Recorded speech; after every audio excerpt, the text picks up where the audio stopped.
Ewan ko kung matatawag na breaking news ito, ano? Dahil mayroon daw pong natagpo ang dalawang patay na magkatabi ng isang otoridad at wala naman daw pong mapapagkakilanlan dahil wala na yung wallet nila or wala silang ID o ano pa man na nakuha dito sa dalawang patay na ito. Pero base po doon sa ibinibigay ng kapulisan na itsura nung itong dalawang patay na ito, yun daw pong isa ay bilugin daw po yung mukha. Tapos medyo yung bibig daw po ay parang nakalubog. So, ibig sabihin daw, in short, sabi nitong pulis, ay hindi naman daw sa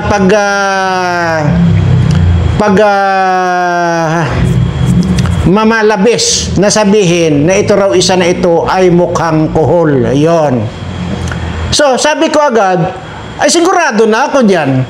Kung yung sinasabi na ng pulis na yan ng mukhang kuhol, ay wala namang ibang mukhang kuhol kundi si Saldico. So, ibig sabihin, patay na itong si Saldico. Diba? Kung yan sinasabi ng pulis na mukhang kuhol daw, diba? Parati ko naman pong sinasabi rito na yan si Saldico ay mukhang kuhol. So, kung tama yung ibinibigay na information nitong kapulisan, abay walang iba po yung isang patay na yan ay si Saldico na. Kasi siya lang naman po yung mukhang kuhol. Ayan. So, hindi man po tayo kandyan, pero base doon sa sinasabi lang ng pulis. Kaya naman nakapagbigay tayo ng pangalan na ito nga si Saldico kasi madalas ko pong sabihin yan na itong si Saldico ay mukhang kuhol. Ay di yun na nga, siya na nga yung patay. Wala nang duda. Kaya patay na po itong si Saldico. Yun naman daw pong isa na namatay, ganun din daw po, wala din daw pong ID na nakuha, wala mapapagkakilanlan sa kanya. Pero base din po doon sa ibinigay na information ng kapulisan, ito daw pong isang namatay na ito ay kung ihahambing mo daw sa ulupong, kasi nga kamukha raw po ng ulupong. So, sino nga ba yung mukhang ulupong? Di ba matagal ko nang sinasabi rito, ito nga si Gigi Suarez ay mukhang ulupong. Ay, di patay na rin pala ito. Kung tama, itong information na isiniwalat ng mga kapulisan. Sino pa ba ang mukhang ulupong? Hindi ba si Gigi Suarez? So, dalawa na.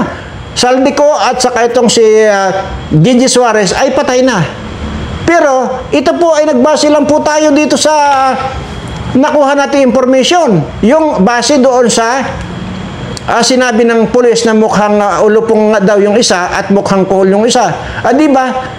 Sino pa ba ang mukhang ulupong? Hindi ba si Gigi Suarez na? Sino ba yung mukhang kuhol? Di ba ito si Saldico? Patay na po. Ayan. Pero, hayaan na po natin yan. At mamaya po, kung meron pa tayong time, babalikan po natin yan. Or either, pagkatapos ko lamang pong ihatid ang aking mapagpalang pagbati sa lahat po ng aking mga subscribers, followers at mga viewers, saan man po kayo sulok ng daigdig naroroon ng mga subscriber ko.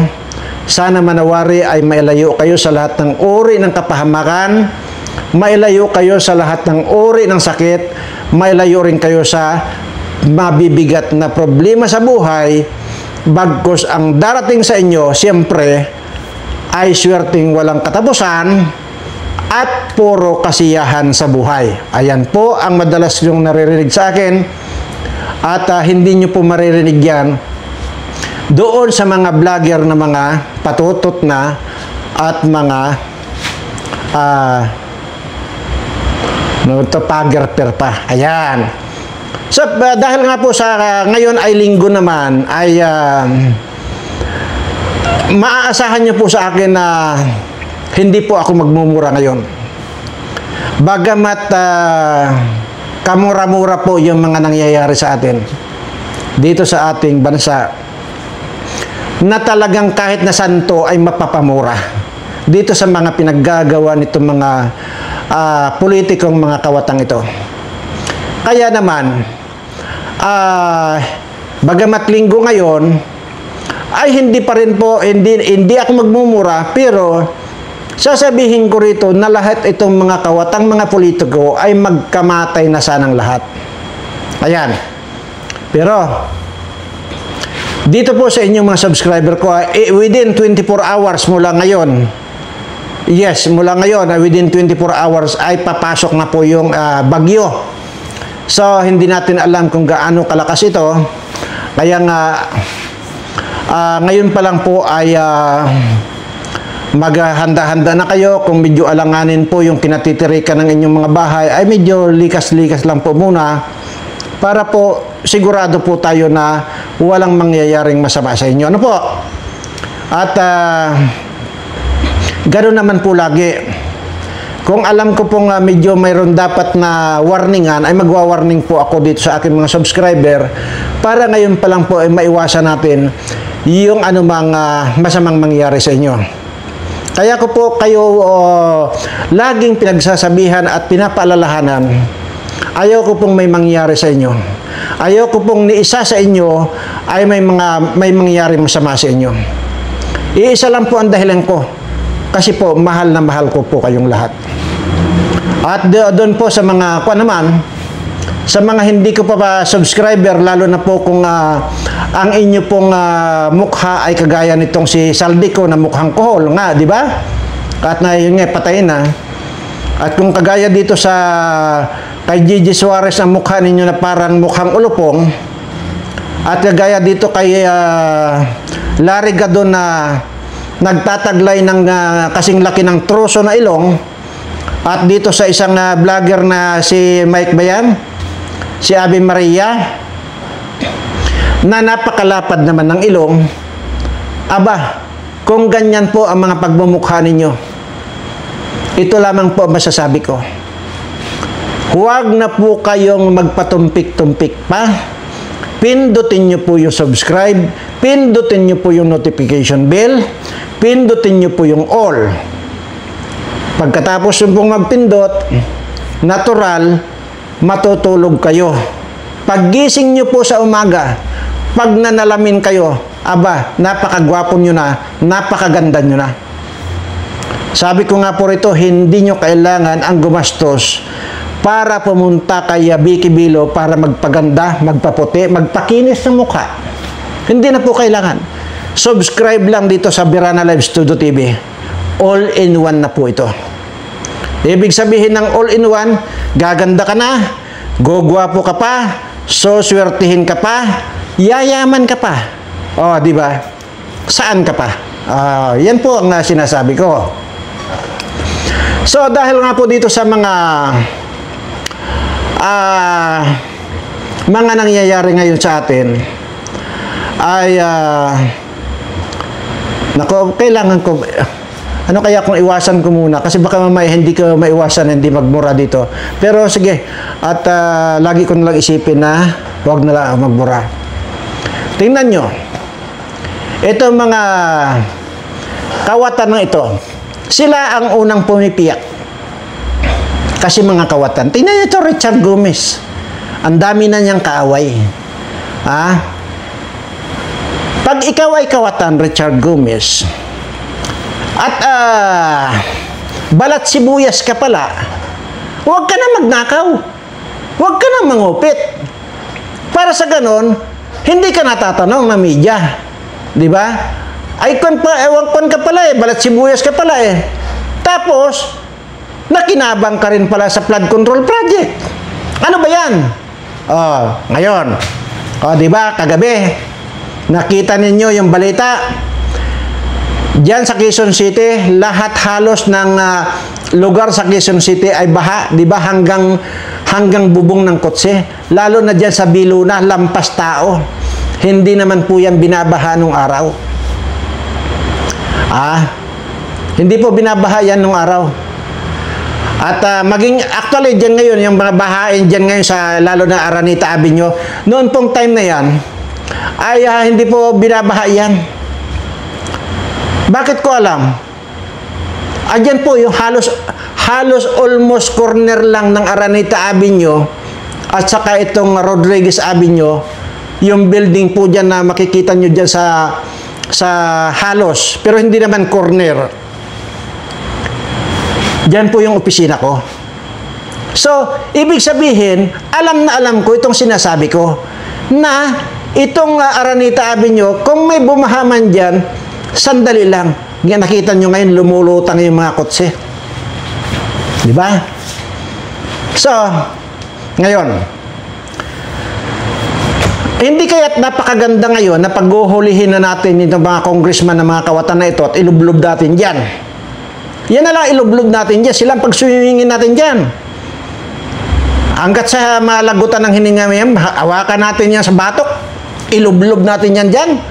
Oh, hanggat sa hindi makahinga.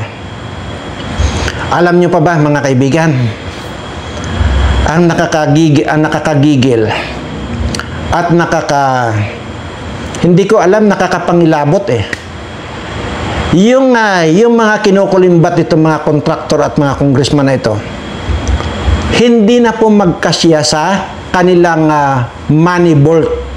Yung bolt, yung lalagyanan ng pera, hindi na po nagkakasya. Wala pong size na bolt na magkakasya pa sa mga kinukulimbat nila ng pera. Alam niyo po ba kung anong pinaggagawa nila? Bumibili sila ng condominium na at least 3 bedroom, yung isang kwarto, yun ang ginagawa nilang bolt. Ganyan po karami yung mga kinukulimbat itong mga congressman na ito at saka mga kontraktor na ito. Anyway, at ako naman po rito ay inire-relay ko lang po kung ano po yung ating nakikita at nababalitaan at napapanood. Para po wala kayong masabi sa akin, ay ipapanood ko po sa inyo. Ito pong sinasabi ko na hindi na po, wala na pong bolt na mabili sila na kasing laki ng kwarto ng bahay. Yan na po ang pinaglalagyan nila. At ito po ang katunayan. At diling-pak-limpak po yung kinikita ng mga kurakot pala. Billions. Yan. And they're stealing, some of them are stealing 1 billion a year, more than. And if you're stealing 1 billion a year, you're stealing 2.7 million a day. Wow. And alam mo ba yung dimension ng 1 billion? Kung at 1,000 pesos, that's 5 feet by 5 feet by 4 feet. Opo. Na pera. Yes. So parang ganito po, itong kinakaupuan natin ngayon. Mataas. Ganyan karami po yung perang ninanakaw. Or than pa. Dati-dati akala nila kasi billions lang ang ninanakaw every now is not billion. Bilyones po. Dahil sa inflation rate, tumas din po yung ninanakaw nila. Yeah. Sabi nga ng isang kaibigan ko, sa kaibigan ko lang, alam mo, minsan nahiya na ako ngayon, sabi niya, mga kasamahan ko, hindi na gumagamit ng cash bolt Ginagamit na nila room bolt. Room bolt. Kasi hindi magkasya. Ang gagawin nila, bibili sila ng mamahaling condominium yun 2 to 4 bedrooms. Tapos isang bedroom, i-convert nila into a room bolt. See? Kita nyo na. Siguro, yan po. Hindi naman po yan magsasalita si Mayor Magalong nang wala po siyang source ng mga ganyan. Hindi po. Dahil naniniwala po ako rito kay Mayor Magalong. Dahil isa po kayang tapat na investigador dati yan ng CIDG. Ayan. At alam ko po yan kasi nga paulit-ulit ko sinasabi rito na marami po akong pinatapos ng mga pulis na kung saang mga lugar na kadestino ngayon. Active po sila. Lahat yung mga pinatapos kong mga pulis na yan. Kaya alam ko po yung sinasabi ko kasi sila rin po ang nagpipidback sa akin. Pero itong Lacson na ito, hindi ka tiwatiwala yan. Layan. Ngayon, mayroon na namang binulgar yung puting ahas ni Maharlika. ito pong mga puting ahas ni Maharlika, hindi po kailanman nagmintis ito. Lahat po ng mga ipino-forward nila kay Maharlika, lahat po ay totoo. Ano po ang bago na nakuhang information ni Maharlika? Ito daw po, Lacson, ay uumpisahan niya yung manira dito kay Paulo Duterte. At uungkatin daw niya yung flood control project na yan. At yan ay sa kumpas daw po nitong si Butod. Yan po yung bagong nakuhang information ni Maharlika. Well, kung gagawin mo yan, Lacson, aba ay talagang, kaya hindi ka nanalo eh. Dalawang bisis ka ng kumandidatong presidente, hindi ka nanalo kasi ganyan ang ugali mo. Tingnan mo. Puro broadcast ka lang, puro manifestation lang ang ginagawaan mo. Kagaya niyan, mayroon ng Blue Ribbon Committee. Nagmanifest ka pa. Anong gusto mo? I-separate ang investigasyon, ay pareho lang naman yung mga iniimbestigahan ngayon ni Marcolita. Isang araw pa nga lang si Marcolita dyan eh. Di ba? Nanginginig na kayo. Ito, Lacson, ang tandaan mo. Una, ikaw ang maliwanag na smuggler. Bakit? Mismong kabats mo, na itong si Paildon ang nagbulgar sa iyo na yang anak mo nag-smuggling ng simento worth 100 million. Nandyan yan sa hearing. Kaya galit na galit ka noon kay Paildon. Kaya kung alam ko rin lang nakawatan pala ako, hindi na ako magsasalita. Kagaya dito kay Richard Gomez. At saka dito kay Abante. Oh, di ba? Sinabi lang ni Magalong na may mga congressman na nakinabang sa mga flood control na yun. Actually, sinabi pa nga ni Magalong kung ilang mga porsyento ang napupunta sa mga congressman na halos inakupahan na nila, halos kinuha na nilang lahat. Which is, may nabanggit din dati si BP Sara dyan sa Department of Education, na nung binigyan nga daw sila ng budget, ay kinukuha pa nitong mga congressman na ito. At ang ulo, nagbibigay ng instruction na para kumuha, ay itong si Romualdez. So, pareho dito kay Magalong na sinasabi niya, automatic daw yan na mayroong percentage ang napupunta dyan sa congressman na halos kinuha na nila yung buong project. Wala pang pinapangalanan si Magalong. Oh, pumiyok na itong si Richard Gomez. Yun pala, kaya pumiyok ito dahil guilty pala siya doon sa dalawang project na nagkakahalaga ng 490 million bawat isa. Dalawang project yon, 490 million na ang bawat isa. So, ilan yun? 98 million na tumataginting. Ganon din itong si Abante. Wala namang pinapangalanan pa si Magalong, pumiyok din itong si Abante na halos sumayad na yung dila niya sa lupa. Kasi, siya rin naman pala ay mayroong 2 billion na project. Ngayon, nasaan yung 2 billion? Ginamit ba niya? O yun yung pinangbili niya ng Mercedes-Benz niya na bulletproof? At saka yung Can-Am niya, napakamahal yan. O, di ba? Marami pa tayong hindi natutuklasan dyan.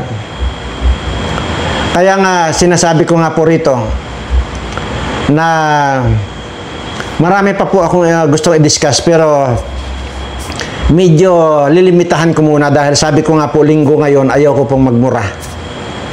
At na yun naman po ang prinsipyo ko sa buhay, at yun naman lagi ang pinapangako ko sa aking mga subscriber or mga viewers, na kapag linggo ay iwasan ko pong magmura. At sa totoo lang po, sana ang pan ko lang talaga, ang magiging topic ko lang sana basta linggo ay ito dito sa aking mga subscriber na makakapanood dito ang aking video na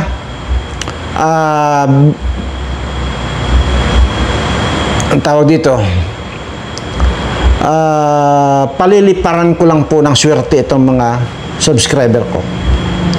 Kaya nga po doon pa nga sa mga hindi pa subscriber ko ay ito na po yung sinasabi kong siguro naman yung edad kong 176 years old, palagay ko naman ay mas pwede niyo akong paniwalaan kisa dito kay Mike Abe.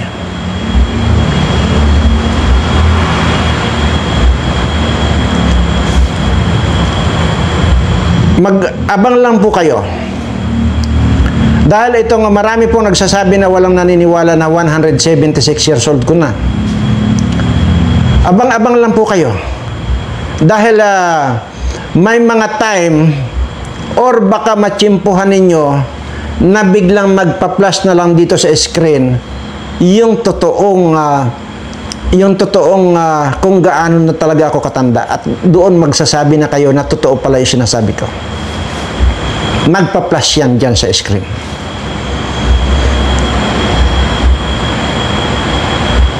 Mayroon din ako dyan nag-comment na ang sabi ay bakit daw hindi ako pinagsasabihan ng pamilya ko dito sa mga sobra-sobra kong pananalita. At para lang daw, kumbaga ito lang daw, for the views lang daw, at para lang daw kumita ako. Sasagutin ko po yan. Doon po sa nagsasabi na bakit hindi ako pinapangaralan ng pamilya ko, magulang ko, kapatid ko, or sino pa man, ay sino nga pa mangangaral pa sa akin? Kung mayroon man akong magulang, mayroon man akong kapatid, matagal na silang patay. 176 years old ko na.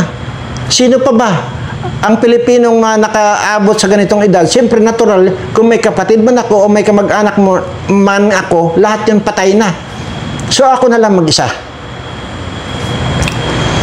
Ngayon, doon naman tayo sa sinasabing for the views at sa gusto ko lang kumita. Paulit-ulit ko pong sinasabi ito na pwede po ninyo akong i-challenge.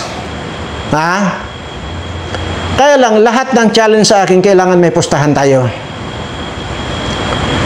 Pwede nyo po akong challenge kasi ang sinasabi ko po rito, at hindi nyo siguro napapanood yung mga dating mga videos ko, magmula po ng kumita or sumweldo itong YouTube channel na Birana Live Studio TV, magmula po noon, kahit sintabos po, hindi pa po ako nagwi-withdraw. Makikita nyo po yan sa bank account ng YouTube channel na ito. Wala po kayong makikitang withdraw na kahit na sintabos. Lahat po ng kinikita ko, lahat po yan pumapasok lang ng pumapasok, pero wala po kayong makikitang withdraw. Ano pong ibig sabihin? 4 na taon na po na kumikita itong YouTube channel ko. 4 na taon na pong sumusweldo. Lahat po yan, puro deposit lang. Kailanman ay hindi ako nag-withdraw kahit na sintabos. Yan ang sagot ko dyan sa sinasabi mong gusto ko lang kumita. Never ko pong kailanganin ng pera.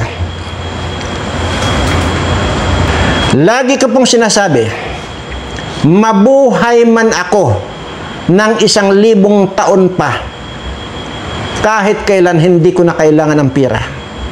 Bakit? Sobra-sobra na po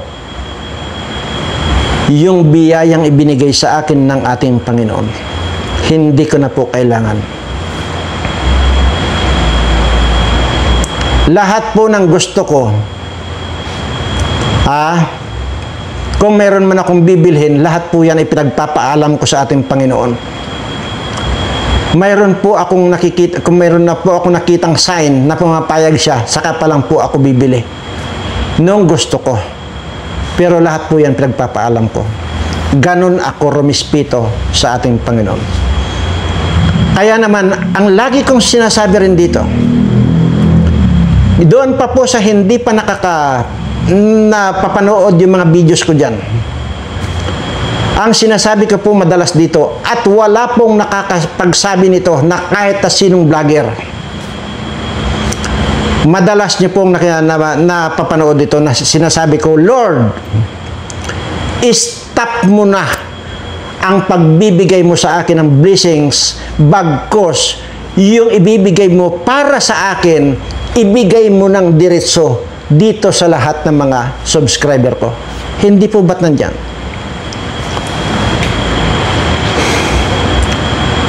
Sino ang vlogger na makakapagsabi ng ganyan? Wala po. Kasi alam ko nakakapangilabot yan. Sasabihan mo o orderan mo yung Panginoon na huwag ka nang bigyan ng blessings. Ako nga po yun. Tama na. Kasi alam ko sobra-sobra na po yung ibinigay niyang blessing sa akin. Napakahirap sigurong paniwalaan at sa kayabangan na siguro masabi yung sinasabi kong kahit na 100 years pa akong manatili sa mundong ito, kahit kailan, hindi ko na po kailangan ng pera. Pero yan po ang totoo. At dahil dyan, sa sinasabi kong yan, challenge ko rin kayo. Diyan sa mga nagko-comment ng ganyan sa akin na gusto ko lang daw kumita ito sa YouTube channel ko. Gusto ko lang sabihin sa inyo, i-challenge nyo ako. Pwede kong ipakita sa inyo yung bank book nitong YouTube channel ko na since na sumahod dito, wala pang withdraw. Katunayan, doon sa John Birana Vlogs, at saka dito rin, sa Birana Live Studio TV, ay mayroon din po akong parapol-rapol dyan dati. Alamin nyo po, lalo na doon sa John Birana Vlogs, kung magkano na yung naipamimigay kong pira para parapol. Ngayon lang po kasi tinatamad ako. Kaya po hindi pa ako nagpaparapol. Pero sinasabi ko po rito, kapag inabot tayo ng 150,000 subscriber, magpaparapol po ako ng 100 million. Iyan. Yan po yung sinasabi ko. Tingnan nyo po yung John Birana Vlogs. Wala pong mga kando kundi puro parapol. Samantalang, hindi naman ako nag-withdraw dito sa kita ng Birana Live Studio TV. Oh. Isa pa, yung sinasabi ko. Hindi ba't nakakapangilabot yung sa ibang tao, ha? Lalo na itong sa mga talagang totoong kundyan. Ito, lalo na itong mga mayayabang na mga vlogger na ito, yung mga walang ginawa kundi mga away, yung mga team Alputirat, team mga anong tawag dito, Ulikba. Tingnan nyo, pag nagbablog sila, gumagapang dyan yung GCash number nila na gusto mag-send kayo ng GCash. At kung mayroon po kayong makita doon sa kauna-unahang mga vlog ko pa, Kung mayroon akong GCash na nilagay dyan sa kwan ko, dito sa screen ko, sabihin niyo ako sinungaling na.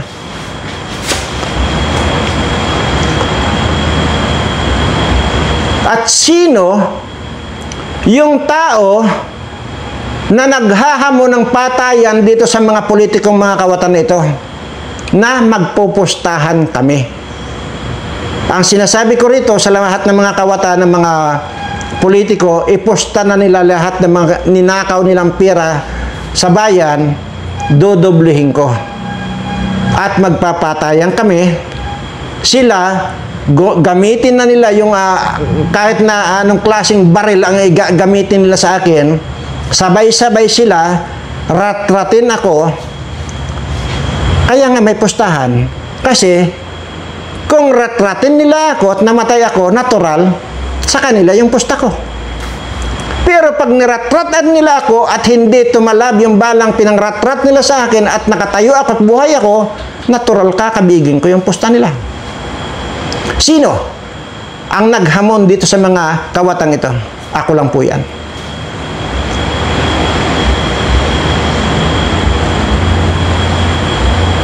Dalawang gira ang pinagdaanan ko dahil 176 years old ko na. Yang likod ko, sinasabi ko, magpustahan din tayo. Sa lahat ng gusto mag-challenge sa akin, kung kayo ay may mga milyones, ipusta nyo na, dudoblihin ko. Itong likod ko, wala kayong makikitang balat dyan. Kundi makikita nyo, piklat ng mga bala. Ibig sabihin, pag binabaril ako, nung panahon ng unang gira at pa itong pangalawang gira ng hapon na ito, dumidikit lang ang bala dyan sa likod ko. Kaya naman yung sinasabi ko dati, dyan sa inyo. Kaya malakas ang loob ko, kung bibigyan lang ako ng, kung pwede ka lang bilhin itong buong isla ng Mindoro nito, bibilhin ko ito. Kahit wala akong pera. Na ang pambabayad ko ay kamuting dilaw lang. Dahil nung time na yon, kami ang taga-ligpit ng mga kahon-kahon na mga kamuting dilaw. At yung iba, inilipat ko na at para masiguro ko na hindi na matutuklasan ng iba yan. Kaya malakas ang loob ko. Pero, nagyabang ba ako na kagaya nitong kay Diskaya? Hindi. Kasi naniniwala ako. Pumunta kahit sinong mayayaman dyan, tanungin nyo. Ang totoong mayayaman, nahihiyang mag-display ng kanilang mga kayamanan. Pero itong mga mayayabang na ito, kaya dinidisplay nila yan kahit nagaling sa pinagnakawan kasi nga ang kakapal ng mukha. Ganyan yan. Anyway, mahaba na tayo. At masasabi ko, sa lahat na makakapanood ngayon ng bidyong ito, sisiguraduhin ko sa inyo, hindi man ngayon, hindi man bukas, hindi man sa isang linggo, hindi man sa isang taon, darating at darating, lahat ng swerte na makakapanood ng bidyong ito, dahil sa pagkakataong ito, ay muli kong itataas ang batong ito para sa swerteng walang hanggan ng mga taong makakapanood nito. Kung alam nyo po ang kasaysayan ng batong ito, ay doon po sa mga hindi pa nakakaalam kung ano po ang kasaysayan ng batong ito, nandiyan naman po yan. Panuorin nyo po yung mga ibang video ko para malaman po ninyo kung gaano makapangyarihan at kasaysayan ng batong ito. Kaya po, sabi ko, maswerte yung taong nandito at nanood ng video ito. Maraming salamat po at sana manawari lahat kayo, hindi lamang itong mga subscriber ko at dito sa nakapanood ng video ito ay suswertihin. Pero siyempre, pag sinwerte naman yan, hindi po pwedeng hindi mag-subscribe dito sa channel natin.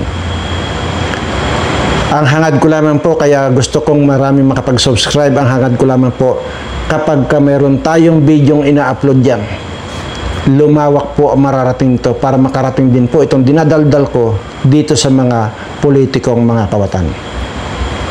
Maraming salamat po at pagpalain nawa kayo ng ating poong may kapal. Manawari,